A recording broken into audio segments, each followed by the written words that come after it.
I can make the case, and you are making the case, that it is time. It is FT Senior Insider Ken Rosenthal with us for the Inside Scoop and a programming reminder for those that watch Fair Territory on the Foul Territory YouTube channel or wherever you get your pods. The show is going to be live on Wednesday instead of Thursday. Do the math. They're observing the holiday for July 4th on Thursday. Anyway, Ken, great to see you. And before we dive into everything, I just want to let you know that we are very supportive of your show and we listen to every single word. So last week on Thursday, when Alana asked you what you were going to talk about on your next FT appearance, you did sneak in a little, well, they're going to ask whatever they want to ask anyway. So what does it really matter? So just wanted to let you know, we hear you, we see you, and we're still potentially going to go off the grid a little bit. Scott, am I wrong? You are not wrong. AJ, I don't read your articles. I don't read your articles. I admit it. Right. So you're going to ask whatever you want to ask. It's all good. Exactly. Yeah. It would be no fun if we gave you all the layup questions. Not worried about that, It's fun to see Junior squirm every once in a while. Okay, well, let's do our best here, okay? I would say I'm probably the teacher's pet that stays the most on task, so I'll try my best and let these guys veer off. So we'll start with the All-Star picks. So I just wanted to get, I know you've laid it out. There's an article. Everyone can go read it in The Athletic, and you can even hear some of Ken's thoughts on it. The question I wanted to ask you, Ken, was what kind of feedback you got, right? I know there's always going to be call outs, complaints, and also praise for certain picks. So just from what you've seen from fans, where did they think you really got it right? And where were some call outs that they think you really got it wrong in? Scott, it's mostly call outs and complaints, honestly. And I understand that people generally look at this thing through the prism of their own team. And they're not necessarily looking at it from the perspective of someone who has to pick all 32 and have every team represented and balance it and this and that. The principal objection I got, and this I understand, and it's kind of a matter of your taste, was my suggestion and influenced some of my choices that this is a game for stars, it's a game for entertainment, it's not necessarily a game for most worthy in the first half. And where this came into play most prominently was in my selection of Manny Machado over Joey Ortiz at third base in the National League. I had all these shortstops in the National League, 4 of them, each were their only team's representatives, and I had to reduce the number at third base. And that was one, and my logic was he's Manny Machado, and I'm sorry. He is still a great player. He's had a great month of June. He was hurt early or coming off surgery, and that affected him, but Manny Machado is the kind of player you want to see in the All-Star game. I know he's a villain and all that, whatever. He's still great. Still a guy who likely will be in the Hall of Fame. Then the other one was in my selection of Corbin Burnes over Seth Lugo as my starter, and I explained this more in detail on Fair Territory yesterday. Again, it's an entertainment vehicle, this game. It's a promotional vehicle, and it's a game where you want to see the biggest stars in the most important situations. And I say that, and I was very upfront about this as someone who works for Fox and who knows how they think and who actually over the years has come to understand their logic here. Corbin Burnes as the starter, I'm sorry, is a lot sexier than Seth Lugo. Now, Seth Lugo is a great story. He's had a great year, and he totally deserves the honor, if not the start.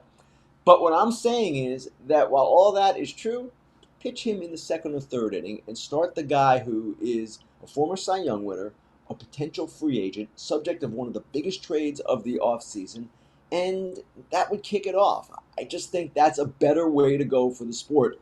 A lot of fans objected to this. I get it. And the ones who said, I'm going for the big market guy, I don't know that Baltimore is a big market. So maybe save it on that. Homer pick. AJ, by the way, the people in Baltimore, the last thing they ever called me was a homer. It was quite the opposite. Ken makes baseball come to life in the Baltimore Inquirer or whatever it's called. So, well, it was the Baltimore Sun, you knucklehead. And if you bought it once in a 20-year career, you might have known that. Well, I wouldn't have bought one. Waiting for you to give me one for free. I'm not buying one. Yeah, 25 cents or whatever it was when we both were younger. It was probably free in the hotels that AJ stayed at. So that's also easily opened the paper past the crossword section. But I'm going to go to my homer team, one of my 9 homer teams that I have. Why is this year not going to be any different with the Brewers? You laid it out in the article, and I know Reese Hoskins was talking about how, well, you got to trust, this organization has had success. They've had success to a point. And as a Brewer fan, because I can be a fan of more than one team, unlike AJ, why can't this year be different? Because they've done things this year that they haven't in other years. Other years, it's built on Corbin Burns. It's built on Woody. It's built on Freddie Peralta, Hader. Now this year, they've built this team on a skeleton crew besides Freddie, and Devin Williams is coming back. They're banging. They're banging right now. Why can't the Brewers be different? Because in your article, you said, well, they'll probably just stay status quo and not make a big splash. Well, you're referring to something in the Athletic we call the trade deadline watch, and I wrote it in combination with Will Salmon and Patrick Mooney. And Eric, you raised an excellent question, a great question. That wasn't the purpose of the article, but that might be the subject of a future column because, frankly, you're absolutely right. This is different. They've got a huge lead in the division, relatively speaking. They have a special position player group. They are short in their starting rotation. And this is the way they do it. We get it, but you're absolutely right. Circumstances change. And I know Mark Attanasio, he doesn't like to jump out there and be the guy at the deadline. If anything, they've done things in reverse, the Hader trade being most notable among them. The ads they've made over the years have not been all that significant. At the same time, yes, I can make the case, and you are making the case, that it is time. And I wrote the other day about the Red Sox and them not going for it and how they should go for it. Different circumstance, I know, high revenue team. This team, the Brewers, I believe you are absolutely right. They are doing this with a reduced payroll. They are doing this with a team that lost its manager and lost its best pitcher. This team should be reinforced and applauded for what they've done, not just in a piecemeal way. Okay, so we got it. Milwaukee should add. Boston should add. Toronto should sell. You said that in recently. What about Pittsburgh? What shouldn't they add? They're right in it. The fan base is clamoring. They have no payroll. They have Skeens and Jones and the rest of their team playing right there. Shouldn't they add somebody at least to give the fans a semblance of like, hey, we actually are trying and not just trying to get your money? AJ, they totally should add. And they're a little bit different than Milwaukee because they are not operating with playoff odds of around 90%. They're a team that's kind of on the bubble, right? But it's time for them to go. And when I say that, it's time for them to begin an upward ascent and not continue this even or below even level of competition or effort that they've had over the years. Effort is the key word here for all of these teams, for Boston especially, but also for Milwaukee and for Pittsburgh. I'm sorry. I know it's expanded playoffs, and I know, well, we want to be good long term. This is what every team says. When you have a chance to win, and you guys know this better than anyone, when there is a chance to make the playoffs, and it's a lot easier to make the playoffs than when you guys played, you have to honor what has gone on the field, what your players and staff in the clubhouse have done, and you have to not necessarily go all in. No rational fan thinks that should happen, but you should make an effort. And for Pittsburgh, it's not the equivalent of free agent additions like Aroldis Chapman and Martin Perez. It's being involved in Vladimir Guerrero if he's available. It's being involved in those kinds of pursuits. Yeah, it's going to cost you. But you get a guy like Guerrero for a year plus. Might be worth it. You might get into the playoffs and it pays for itself. So, AJ, I'm with you 1,000%. Obviously, they're not, again, as competitive as Milwaukee. So it's a little bit different in that regard. But at the same time, yeah, let's go. Let's go with all these teams. Forward. Ken, not long ago, maybe 2 weeks ago, you had your shovel out, and it was one of those little shovels you get as a kid, and you were throwing dirt on the Astros. Well, now, guess what? They're only 3 games out. Can they catch Seattle, and can they make a deep playoff run and make it to another LCS, which they've done, 7 years in a row now? I don't believe I had the little shovel out. It might have been a little tiny spoon, but certainly That's a big shovel for you, though, Ken. Well, okay, that's a big shovel for me, however you want to put it. I don't remember exactly what I said. I don't usually rule teams out before July 1st. This is a team that has come a long way, and it's really interesting how they've done it without Tucker and with Ronel Blanco and Hunter Brown as their big-time guys in the rotation. Those are not people you expected to be leading them at the start of the season. Can they catch Seattle? They absolutely can catch Seattle. And the Mariners are going to need to reinforce their offense. They know that. They're going through a little bit of a dry spell now, as all teams do. And the Astros, of course, are coming off a 17-8 June. They're hot. But they're the Astros. They have that pedigree, and we all sort of suspected this was coming. It's just hard to imagine the way it's happened without Tucker, without several of their starters. I believe 7 are still on the IL. So from that perspective alone, it's really impressive.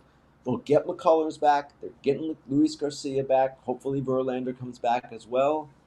It's a pretty interesting group, and they will not hold back at the deadline. They will try because they've done that repeatedly under Jim Crane in the past. Hey, Ken, James Wood made his debut last night for the Washington Nationals. It was a cool scene there. It's been kind of a tilt of power in that area where Baltimore was so down. Nationals win. Nationals been down. They're starting to come back up. This seems like really the piece that starts to get them back into playoff contention. I know they've kind of been there, but they're starting to slip a little bit. They fell again yesterday.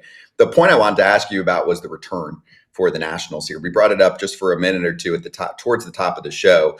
Does a return like this for the Nationals scare teams away from making deals? Is this the kind of deal that ownership and even GMs look at and say, CJ Abrams, Mackenzie Gore, James Wood, and more, by the way, if Robert Hassel ever becomes anything, and I'm forgetting the other prospect, but he's throwing $1 billion in the minor leagues. So what do you think about a deal like this, and if it kind of holds back certain GMs, not AJ Preller, but others? Teams are already scared, Scott.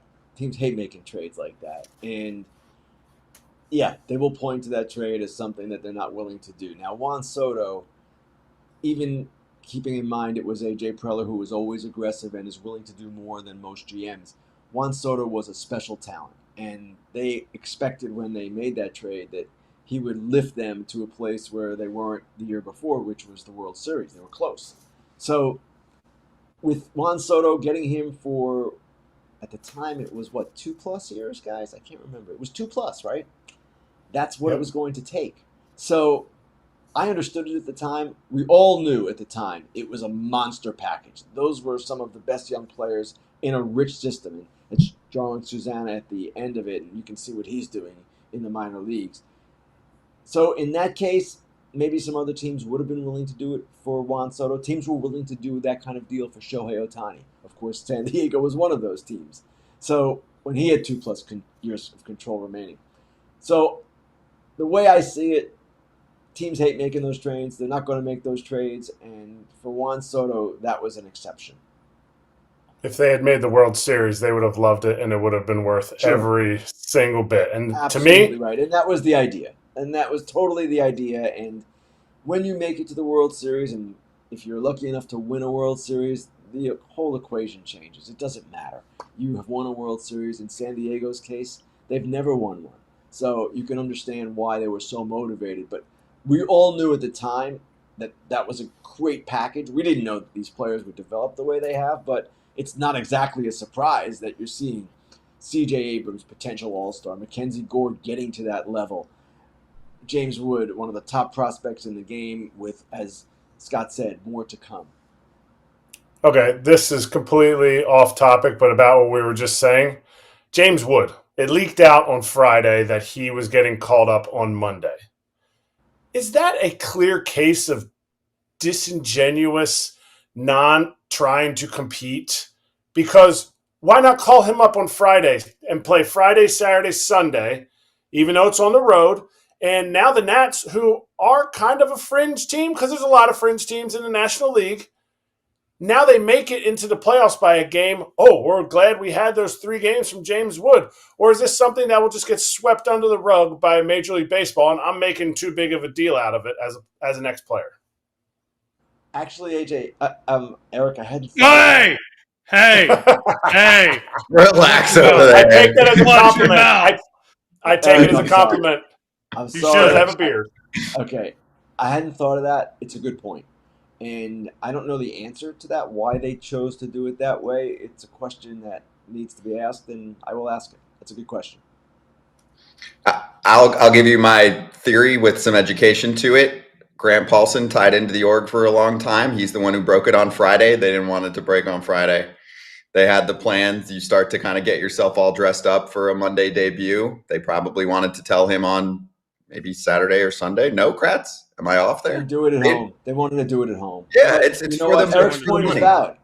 Eric's point is valid. They're on the fringes here. They're not probably going to make the playoffs, and they're kind of going through a rougher spell now. But don't you want James Wood for as many games as possible on your team? We're past any service time issue. It's all decided. They get the extra year of ARB, they get the extra year of free agency, not a problem.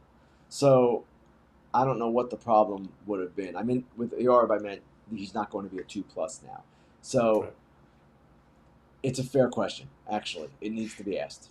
Yeah, do you want James Wood debuting on the road in Tampa Bay, or do you want James Wood debuting in DC and collecting that home gate? You know, Well, guess what, though? Why wouldn't your home gate be good anyway, even with James Wood debuting on the road? He's still coming to your park for the first time. Thank you. I'm with Eric here. I don't like this. okay. Well, yes, of course, we'll hear from you if there's anything to it. Let's finish on a high note. Your longtime friend, colleague, Jayson Stark, was honored. So I'll let you take the floor here to let us know how special it was to be a part of what he received over the past 24 hours. Yes, well, last night in Greensboro, North Carolina, it was the annual National Sports Media Association awards dinner banquet. You see it right there.